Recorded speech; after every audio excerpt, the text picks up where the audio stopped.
Sup, nerds, I'm Wes. I'm Tom. And I'm Aaron. We're Nevermore Gaming, and we're taking a look at Cover Your Kingdom by Grandpa Beck Games. It's on Kickstarter right now, or maybe not, depends on when you're watching it. Time is crazy!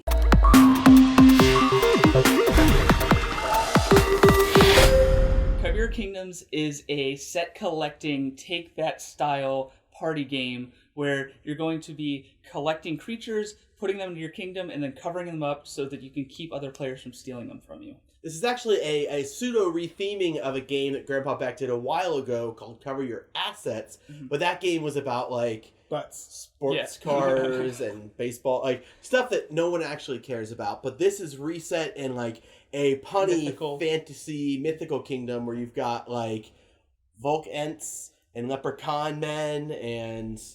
Cyclops. Yeah. He's emo and he's sighing because nobody understands him. I don't know.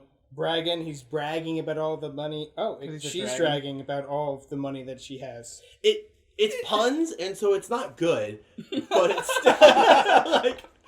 it's still it's funny because it's there. The other game that I would most like in this game too would probably be like a Exploding Kittens type of thing. So now, in so much that it's the same level of it's really easy, it's pretty quick, it's very party game-esque, or more probably not as much party, more like a beer and pretzels type of game. Because Exploding Kittens had the Russian roulette type of press your luck type of thing that this game doesn't have, but it still feels the same by all those other metrics. You know what I mean?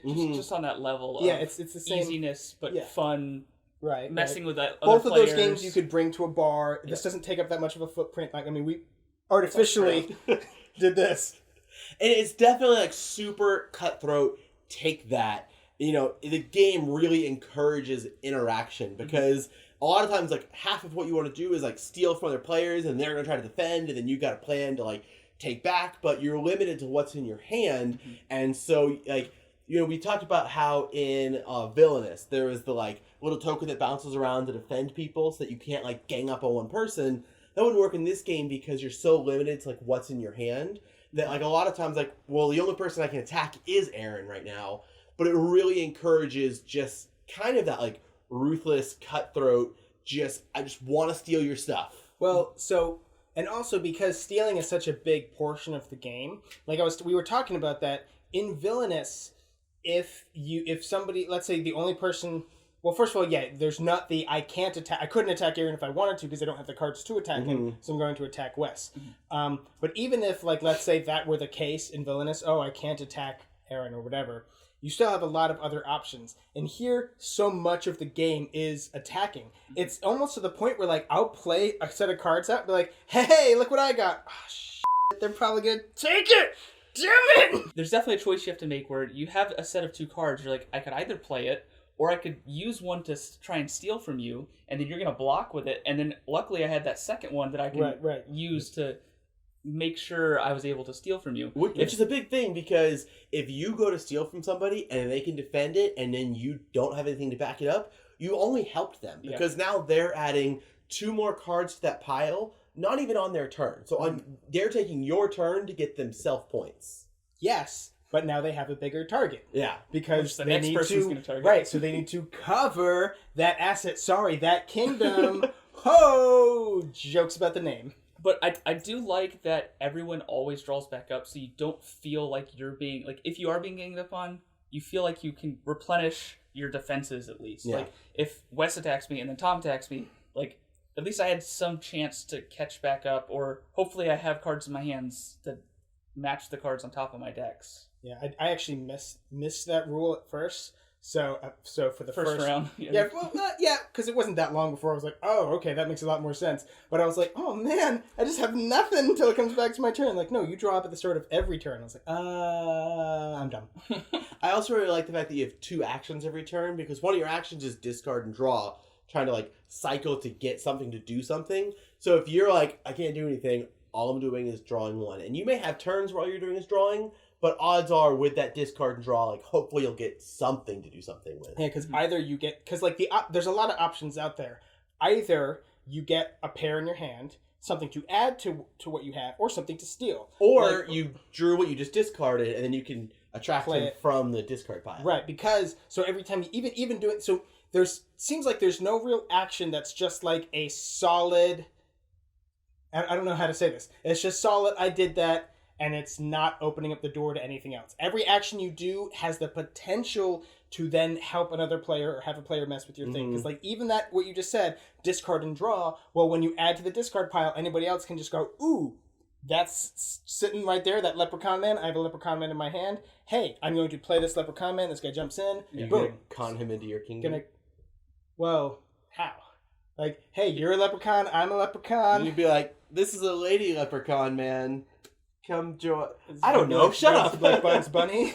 We did also get to try out a few of the stretch goals that they've added throughout the campaign. The first one being unique player powers, which just helps make the game new every time. So, like, some of them make the wilds more valuable for you, or they make certain other cards wild or more valuable. Where you can dig through the deck. Yeah.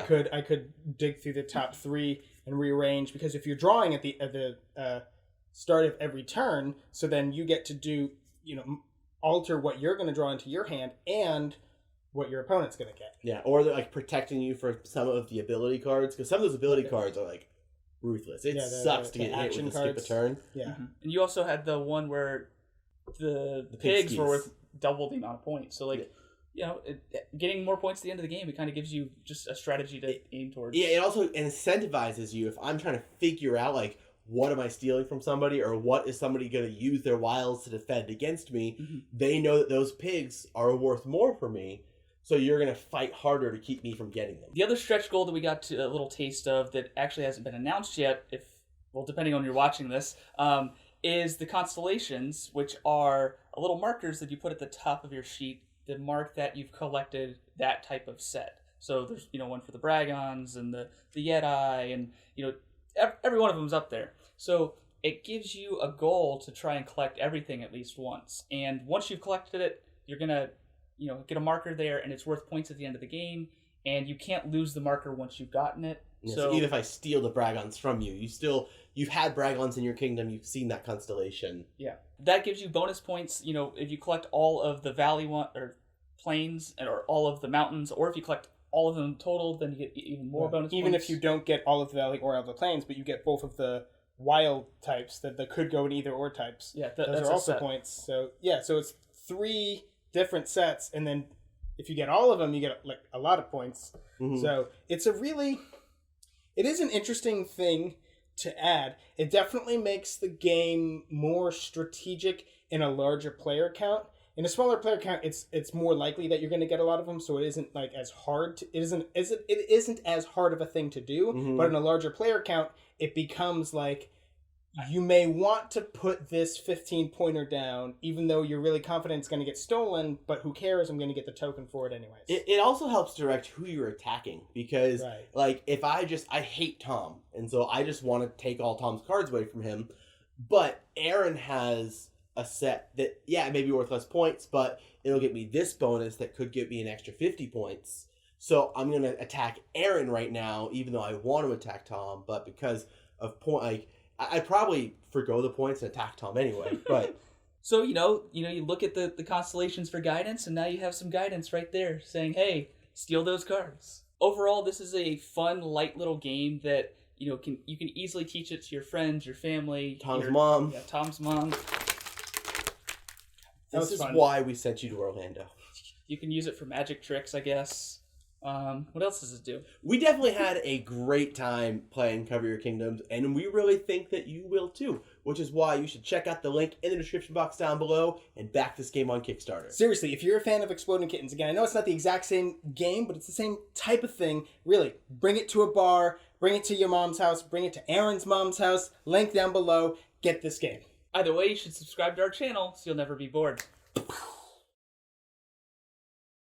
Cover Your Kingdoms is a... Cool. Seriously, if you're a fan of games... What was I going to say? Cover Your Kingdoms is a retheming of a game that has already been in print for a while called Cover Your Assets, which is... But also this... Oh, shit. No, that's not good either. I think we're pretty much good to wrap it up. Could have used that shot if you want. Yeah. Cover Your Kingdoms is a party game for the ages. Hang on. Cover Your Kingdoms is a here it goes. I got it for real. I know exactly what I'm gonna say.